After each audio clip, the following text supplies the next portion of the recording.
السلام علیکم ورحمۃ اللہ وبرکاتہ۔ کئی حضرات کے سوالات آتے ہیں، غالباً کویت سے کسی صاحب نے کمنٹ کر کے یہ سوال کیا کہ ہم کمپنی میں 4-5 لوگ ہیں اور حافظ صاحب ہیں یا عالم صاحب ہیں، تو کیا ہم جو ہے اپنی کمپنی میں جمعہ کی نماز یا عید کی نماز وغیرہ قائم کر سکتے ہیں، پڑھ سکتے ہیں یا نہیں؟ تو انشاءاللہ اس ویڈیو میں ہم اس کی وضاحت کریں گے۔ گزارش ہے کہ اس کو سمجھیں اور اس کلپ کو ضرور شیئر کریں۔ دیکھیے، کسی نئی جگہ پر جمعہ قائم کرنے کے لیے یا عید کی نماز قائم کرنے کے لیے بہت ساری چیزوں کی ضرورت پڑتی ہے۔ ایسا یہ جمعہ اور عید جو ہے یہ 5 وقت کی نمازوں کی طرح نہیں ہے کہ آپ کہیں بھی پڑھنا شروع کر دیں اور کوئی بھی شروع کر دیں۔ اس کے لیے کچھ چیزیں ضروری ہیں، کچھ شرطیں ہیں۔ اس کے لیے ہم نے جمعہ کی جو شرطیں کیا کیا ہیں وہ ہم نے کلپ بنا کر ڈال دیا، آپ وہاں دیکھ سکتے ہیں۔ عید کے لیے بھی وہی ساری چیزیں شرط ہیں، بس صرف خطبہ جمعہ کے لیے شرط ہے اور عید کے لیے شرط نہیں، یہی ایک فرق ہے۔ باقی جمعہ اور عید کے لیے سیم شرطیں سوائے خطبے کے۔ جمعہ کے لیے خطبہ شرط ہے، عید کے لیے نہیں ہے۔ تو اب الوداع جمعہ کے حوالے سے بار بار پوچھتے ہیں کہ حضرت کیا ہم 4-5 لوگ پڑھ سکتے ہیں کہ نہیں؟ تو دیکھیے، چاہے الوداع جمعہ ہو یا پھر عام جمعہ ہو یا پھر عید کی نماز ہو یا بقرہ عید کی نماز ہو، کسی نئی جگہ پر قائم کرنے کے لیے کئی چیزوں کا لحاظ ضروری ہوتا ہے۔ ان میں سے ایک چیز جو ہے وہ عام طور پہ نہیں پائی جاتی ہے، اذن عام، یعنی عام لوگوں کو آنے کی اجازت ہو۔ اور کسی نئی جگہ پر جب جمعہ قائم کریں یا عید، تو اذن عام کے ساتھ ساتھ اطلاع عام بھی ضروری ہے، یعنی عام لوگوں کو بھی معلوم ہونا چاہیے کہ یہاں نماز ہو رہی ہے۔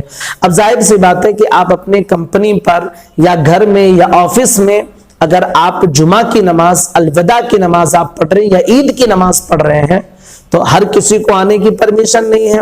دوسری چیز، آپ کے بازو والے کو ہی نہیں معلوم ہے کہ آپ اپنے گھر میں جو ہے عید کی نماز یا جمعہ کی نماز ادا کر رہے ہیں، تو لوگوں کو یہ معلوم ہونا بھی ضروری ہے کہ مسلمان فلاں جگہ پر جمعہ کی نماز یا عید کی نماز ادا کرنے والے ہیں۔ اطلاع عام اسی کو کہتے ہیں۔ اور اگر آپ اپنے آفس پہ یا کمپنی میں یا گھر میں جمعہ کی نماز، الوداع کی نماز یا عید کی نماز قائم کرتے ہیں تو پھر یہ شرط نہیں پائی جاتی ہے۔ لہٰذا 4-5 لوگ مل کر کسی عالم کا انتظام کر کے اپنے گھر پر اگر جمعہ پڑھنا چاہیں تو نہیں پڑھ سکتے ہیں، عید کی نماز پڑھنا چاہیں تو نہیں پڑھ سکتے ہیں، الوداع کی نماز پڑھنا چاہیں تو نہیں پڑھ سکتے ہیں۔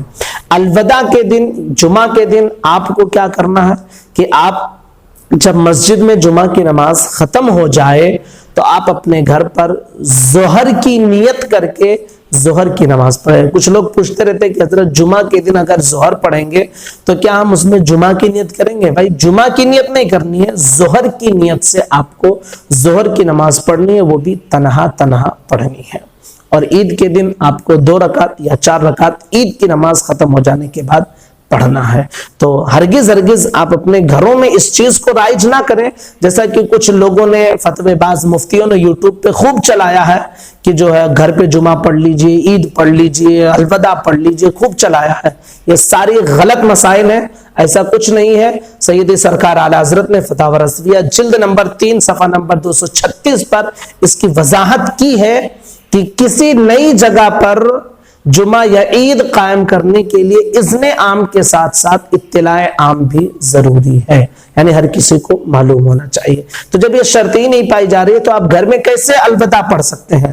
4-5 لوگ مل کے آفس میں کیسے پڑھ سکتے ہیں؟ 4-5 لوگ، 6 لوگ مل کے یا پھر کمپنی میں کیسے پڑھ سکتے ہیں؟ نہیں پڑھ سکتے ہیں۔ تو اس مسئلے پر جو ہے کچھ لوگ اپنی رائے پیش کرتے ہیں۔ ہم سنی صحیح العقیدہ الحمدللہ سیدی سرکار اعلیٰ حضرت رضی اللہ تعالیٰ عنہ کے فتاوے پر عمل کرتے ہیں۔ ہمارا موقف یہی ہے، اور اب تک جب سے لاک ڈاؤن ہے تب سے ہمارے علماء نے لوگوں کو یہی سمجھایا ہے، اور الحمدللہ سنی صحیح العقیدہ اس بات پر عمل کر رہے ہیں۔ جو بد مذہب ہے، الٹی سیدھی باتیں جو ہے سن کر وہ اپنے گھروں میں پڑھ رہے ہیں، وہ ان کے مسائل ہیں۔ اس لیے میری گزارش ہے کہ اس کلپ کو یا اس طرح کی جو کلپ ہے آپ ضرور شیئر کریں تاکہ ہر صحیح العقیدہ سننے تک یہ مسئلہ پہنچ جائے۔ السلام علیکم ورحمۃ اللہ وبرکاتہ۔